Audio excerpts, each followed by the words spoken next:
In today's video, I'm going to teach you how to set up Mondaycom CRM for beginners. Mondaycom is a work management and CRM platform that helps you organize leads, deals, contacts, and daily sales activities in one place.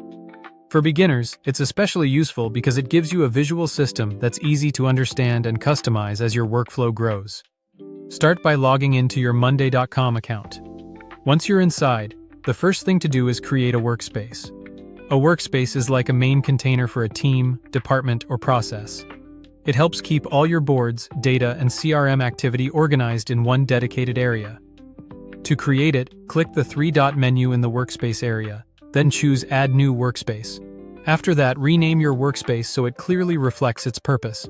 This is helpful right away, especially if you plan to manage multiple teams or projects later. Set the privacy to open, then click Add Workspace. Once the workspace is created, Mondaycom will automatically customize it with CRM-related sections like contacts, deals, leads, accounts, and activities. Contacts store the people you're communicating with. Deals track sales opportunities. Leads are potential customers who haven't fully entered your pipeline yet. Accounts usually represent the companies connected to your contacts or deals. Activities help you track follow-ups, calls, meetings, and other actions tied to your sales process. Click Save. And if you're asked to invite teammates, you can skip that for now and do it later. Next, click the plus icon beside your workspace name to create a board and add a CRM template. Then click New Board. A board is where the actual work happens. Think of it as the table or dashboard where you track records and progress. For this example, choose To-Do List. Mondaycom may also offer options like ongoing work or track work stages. To-Do List is great for simple task tracking. Ongoing work is better for continuous workflows, and track work stages is useful when you want items to move through defined phases.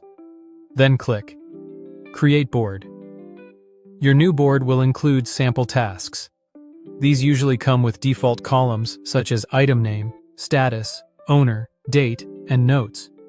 These columns help you track what the task is, where it stands, who is responsible, when it's due, and any added context.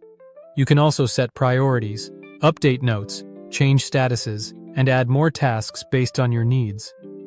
Now go to Leads to start building your CRM data. Click New Lead and enter the lead name manually. Set the status to Qualified. This status helps indicate that the lead has been reviewed and is worth pursuing. Then enter the associated company, the lead's title, and an email address. After that, go to Deals and add one for your new workspace.